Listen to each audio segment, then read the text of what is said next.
munna kuntiba dunia bolagira sangoda tabi ngoromola kila Muhammadu dugoda tabi ngoromola kila malamini arajanna dada ngoromola kila Muhammadu mbadi ya walubego kila malamini niyajenga kila suku bilun nabi tilo wala ding ala tenda kila Muhammadu la nangi ko ke alati jongolo nangi ko ke alati niyeji ko ke alati jande o minga ji ko ke alati ila dunya de sinu sanina ila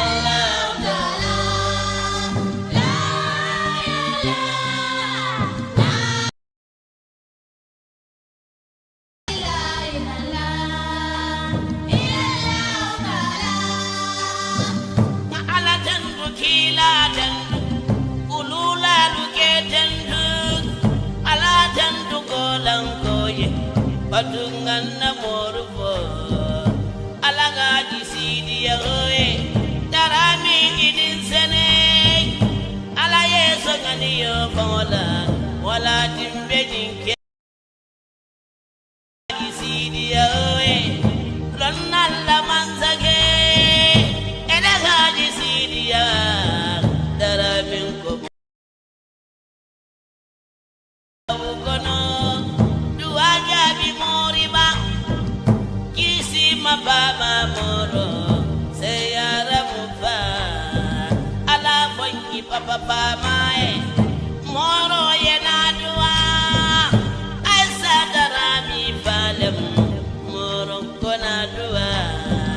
agi mari fama hey darami konadua Maryama fama jube surakate balemo niya jengo sidia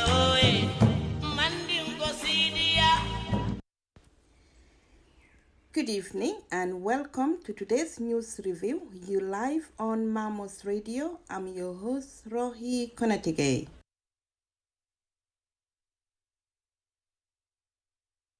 Welcome to Gambia Today News Review. Listeners, you're tuned into Mamos Radio on Mamos Media. It is Tuesday, 20th of April 2021. I am Nene with a review of the nation's top headlines. UDP has always been against criminality in this country, Lawyer Dabo.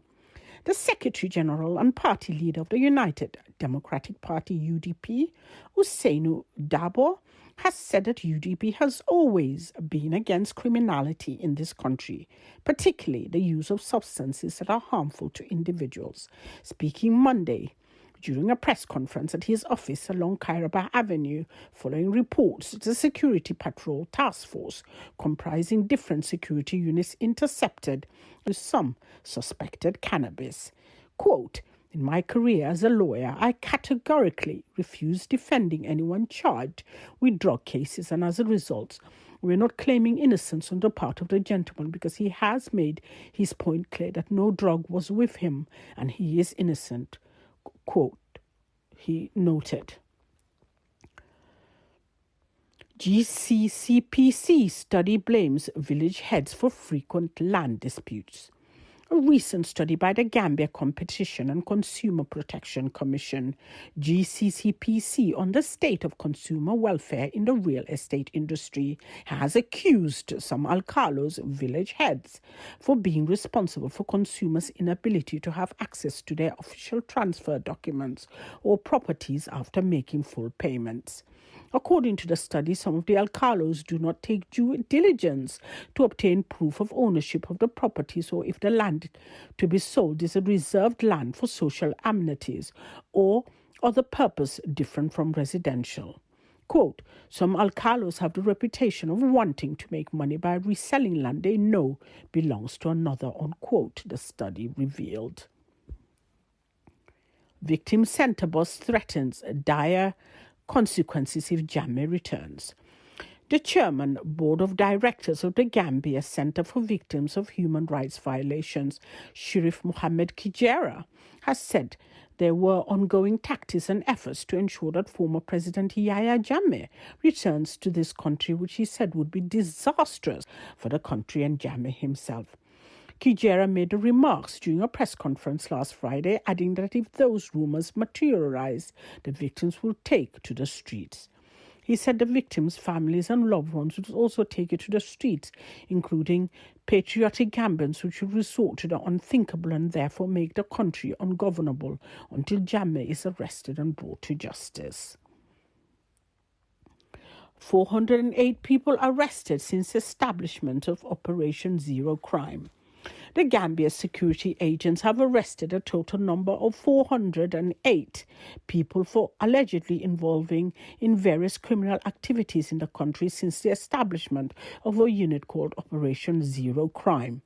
The arrests were made by the unit aimed at tackling crime or criminal activities in the country. The unit comprises personnel of the Gambia Police Force, GPF, Armed Forces, GAF, National Intelligence Agency, NIA, Drug Law Enforcement Agency, DLEAG, Immigration Department, Prison Service, Fire and Rescue Service. The Ministry of Basic and Secondary Education and the Comprehensive Health Education Dissemination Program reaches St. Joseph's Neustadt. The Ministry of Basic and Secondary Education began its dissemination program on comprehensive health education on Friday and Saturday with a visit to St. Joseph's Senior Secondary School, Banjul, and Neustadt Secondary School in Bundung Kakunda, respectively. The comprehensive health education under the project Strengthening Access to Quality Comprehensive Health Education in the Gambia is an implementation research project undertaken by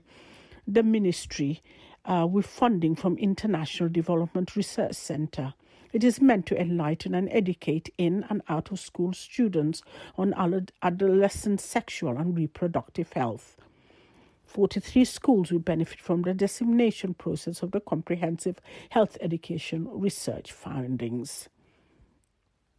Dabo says linking UDP with drugs politically motivated. The United Democratic Party leader yesterday told journalists that attempts to link his party with drugs are not only disingenuous but cheap, politically motivated agenda. The police announced Saturday that his patrol team in Bundung apprehended one Yusufa Jamba, who was driving a yellow pickup truck belonging to the United Democratic Party. According to the police, the driver failed to stop for checking, resulting in a pursuit, and while evading security check, he's caused considerable damages to the patrol vehicle. The UDP has since issued a statement that categorically declared that the driver at the time of the incident is not a member of the party, but a mechanic tasked to repair the vehicle in question. Listeners, thank you for tuning in to Mamos Radio on Mamos Media. Thank you, Nene, for today's news review. Listeners, you live on Mamos Radio. Please stay tuned. We'll be right back. We'll be back with the Mandinka news with... Assalamu alaikum badingulu mbali konton na tolu na konton di mala annal badi mala me marong dol kay kiyam man sam felen dunta abela mo kang mamo la radi mbala bi to karo telmuang april karo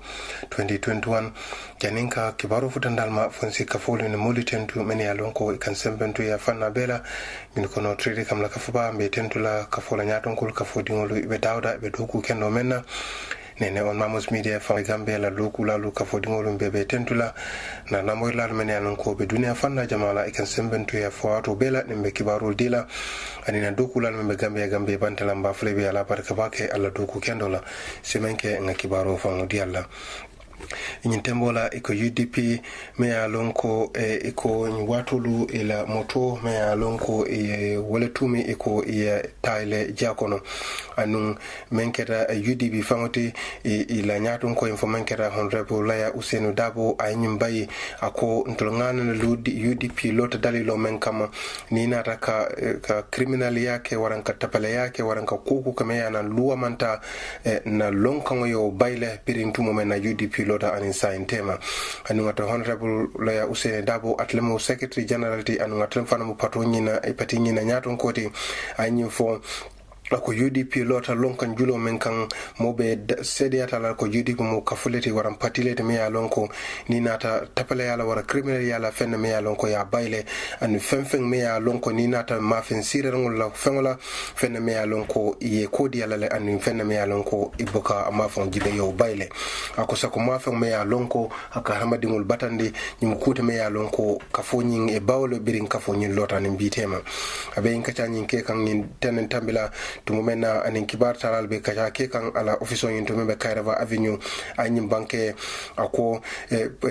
polisolu wala ka fomel lota pour ka bayro ke ni nata insire fengulu ma fengola Gambia anin wolu kono wala liko ye motonyin muta me ya lonko UDP la motonyin wala tobe safari nga bala tumumena abalanta pour ka lo la police stop onyin to emende da ko ya tumi ko motonyin iko tayla jakono ania asute ko UDP la toñine babala akon mol sediata ko nte brimbena loya yanyi ke kan sain tema fenne me alonko ne momo yemuta anu ye alamanu ko ye tayle mutebul waran sire fengole mutebul pour kalo ye loya yala ngambangalale kan fenne me alonko ni nata ma feng sire fengola mbukala fi fang pour ka foko bemole sementu yala ka fora mbelo la moy ka kay loyate bir wato mena be loya yala woto nabo nyama kula me alonko ntatala an pati buka mo sementu ya momo idunta nyi sifa nyin kono an ngayi banke fanan akoye mo nyi memuta an moto nyin ko man fenje moto nyin kono an ngata fana ya sedi andile ko fenta la moto kono me ya lonko an sire fengolu sudi ata nyola anu natra bole nyama mota tumilano safuko ye tayle je moto nyin kono fanata kitiyo nyin nabe kala waran ye feng fintine mensa itende ko ikamen fo kulan ku soto ne akobari me ya lonko yewolni moto nyemuta waya yitandi police lal ko fenta la moto kono me ya lonko anin sire fang sudi ata nyola kibar bondi wala Mamos la mediate iko GCCPC nyim fankata ka fubale teme ya lonko ilota pour ka jamasi muna fangala bari tul kawlel parendi kanamuta ka wafi kotake an wolu kordalu wa kenolu ibe dulal me ya lonko e manya na ka wafi an wodolu fanan itul ya lonko kordanyin ila kaytulu nyanda ka kuma ka nyamen abukata ni silola e ka kordadi molale e namure na sainkan wafi kotake pour si kodo sotno nyamen ako nyine na take sababute bila kiskisura yitandi ko fitno men dolu ka ke tundo dolula alkalo dolu waran sati nyaton ko dolu ngine katina aka ke fitnote je akondi nyimukuta me ya lonko anyanda ka korosi bake andu momo nyaal be dunna ko ne nyanda kanyum blando ka korosi bake kibar bu nami mbondi wala Mamos la mediati ila victim center me ya lonko mulmen batata ya jemel maralo kono e ka fomel lota pour que bambo pour que nyafita ke makoy ngon fananati la wosi danyinde ila ka fonyi na nyaton ko lu bire nyi mitim bake iko andu ngi lota dron pour que hadma dung la nyanto fasa wala nyaton ko men kera Sirif Mohammed Kijera ay nyim banke akonga moyle ko ferol be lakan pour ka jiben e ya jeme e bamburla na banko kan nyamen akobari yikanyim memfo nata kata kubla rente fo ya samanan abekelo kuja ubalati Gambia banko e anin Gambia dingolu akodu nato dum fanan keta ta Kijera im banke akoy ba jele fanan ko ka folu wara mawlu men ya lonko e mantoro soto ala maralo kono anila dimbayal ni la kanuntelu iko bebe fintelele pour que la balamba ya yitandi waran kala niko ya nyitandi abe ko nyim banke kan ndima juma tambila bidiyo meeting nyin ke kan ana continue da folo akonata ngeda ku sorandi fo ya jamana samba im banko kan minu batata kon ela dimbayalu anila kanuntelu anu Gambia no men ya lonko Gambia la ko fatela anu ya jame bata nyim menke mo fannato sude iko nyini bebe findila banko silo kanne pour que la balamba ya yitandi ano no keta abakala kukula mbalati masa kunda buru pour ya banko sambano akodo no keta ibajala ko dron fo ya jame samana luanya tilingola no manke et silo nyin kambulala ano keta abakala kukula mbalati pour masa kunda pour ya dogo keno kibara bunda men bonde o Mamos la mediati komenta fo mo kemenani mo sey ko ñu watolu yolan muta bitumo mene ka fo londe mi alon ka fa zero crime min be bayro kala femfe ni alon ko be kala crime wolati wara be kala ku man ran jang wolati gambe pour ka bayi ko ñu ka fo ñi melota ko biringalo loni saintema ye mom muta hapota da fo mo kemenani mo sey bitumo mene ka fo ñi lota ko ñu dum biribe ka fo ñi lola ye militaire lu wara sojarulu kata immigration lu jamala dundi ñi kono police korosiro ke fanali bela me alon ko tapale yani crime ka keja police gol be mafano nyame ako ni saintema ye ku do ku jamale ke anu men fanan daketen kono bring gfl mbang amiolu polisolu immigration anin ka fo men fanan belorum pour ka sire fengulu bay gambe ka ko nyunu bele dabe je kata prison department anin fire service nyunu bela mul be ka fu ba kono le police do ko keno ko ya hame nyame kibar bu nami bonde wala mo for yala newspaper de ani fana ko ministry meme maraling karam secondary school la karam la Gambia banko kan e ko ni watulu wolel fana be karanduro kala pour ka funding kelu pour que karandi ni ay ba kala telefula karam bring arjumo kara sibito pour que karandi me ya lonko police famuna fano nyame ni na jata kende la fanala anu men ya lonko ibe bokan dindi yato ibe sekan funding ke yato police fantan kano nyame ni nata ni mafola e ko fonko ni yake St Joseph la karam bato anun Banjul anun Nusrat High School fanan membe bununka kunda yen karamul beto mone pour ka karandu nyin karam nyin keje e ko nyin karam nyi me yalan ka be den jata kende la fanala e ko nyimbe kuto me yalan ko pour ka fahamru bambandi ni nata fondin kella mammangola ni be tembo nyi mendo pour salon pour sama kama nun kumina salon ko e bata man la nyamin andu ko nyin keda kuto me yalan ko nyin IDR ka folo fana me yalan ko lebe bamburu nga koma pour ka nyin fondin kelo pour ke karandala pour si fan sotno nyamin ni nata musonin kella la nyoyal wara musonin kelu tema kulmen katama je pour sa faham no bake e ko nyun kono abitale fo karam tanani ani woro men ya lon ko be nyande ke muna fan nyin londo dukari ngola me ya lon ko ibe karande kala nyin tembo nyinna kibra bunda men bonde wala mo point la newspaper de Honorable Ousainou Daw me alon ko atel mu secretary general of United Democratic Party a continuer rek pour kala wosi da nyitande ako mol men ya lon ko e ka UDP e ka foko UDP mu kafulete me ya lon ko e ka nyin sire fengulu pour ka fo bola jula yala ako nyu kuto me ya lon ko ya parende rong pour ka UDP nondi waram pour ka UDP ka dendi kula me ya lon ko anin loi manta at United Democratic Party leader men kera Honorable Ousainou Dabote ay kacanyinki anin journalist solo ako yalon ko intembo mena ko nyi menfo anu men yalon fana ka UDP party ta ka ning ma sire fenglu sukindi nyola nyimu kute me yalon ko ya wulir rondron politiko pour ka UDP nonde waram pour ke totinya ako tumo mena police ole yanyu kumaka yen kumo nyim banke nyin sibidi tambila ko ila patrol ka moto men kata yai kan ko moto nyin ila fta londi me alonko ila station membe bunun ma fangola e ko yaje ko momen e alonko wala be moto nyin boran kan men ka Yusufa Jabanti tumo nyin na atleba UDP la moto nyin atleba borondi kan me alonko iya wala muta anu police ole yemene ke ko driver nyin biri la frapura lo ikaman so lola container la kabori anu nata ke ko police la moto nyin fana nata bayndi pour ka fo aka londe ako kola fanan UDP fanan nata findi pour ko kumolu nyin bay ka joko mol ka fu ko e moto nyin me muta ko sire fang la ba kono e ko moto mbo mutan wato na sire fang manta kono anu nyin fanan nata banke ka fu ko police la moto nyin me borkan e adunda kudol kono sa fu ko moto nyin tinya dol soto birtumo mene be moto nyin bay kan anu UDP nata nyin fanan ka bambande mol la ko ye moto nyin me muta memba borndi kan amanche comme UDP kafu dingola mu mekaniko len waran saf ko fitale mu motoni ya diala pura ya deda anu biriba moto biriba mutala yemenna muta amanche ko UDP dingolon fitale mu motoni diala pura ya deda iko woto no bo nyama ita fole ba sukindi la kafu ko ye motoni mem muta UDP la mole ba akono wara wala ba borndi kan anu ye thailand muta moto kono ye nyimbe bayle kibar bunda nyi me fintindi wala mu standard la newspaper de badon nyi kibaro nyimbe ni me lefta ka be 40% koyma istano Mamos la website www.mamostv.tv isimbe karano jela ay koyma badum nabeta da kuma solo no la ninga fa mafoko asalo na harmadi na so da malamu anal badi malamu maro dol kay kiyama samba flan nimbara fanyatan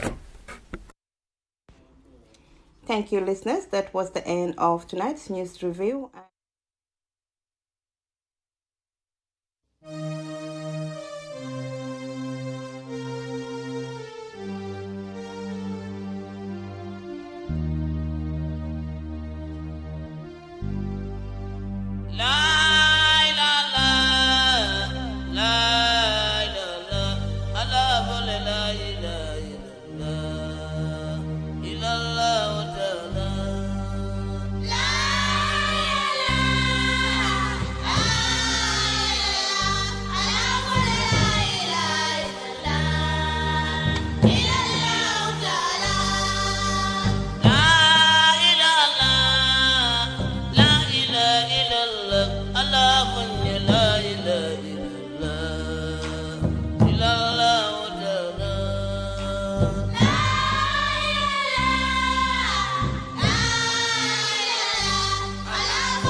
Mbadi ya walubeko kila mala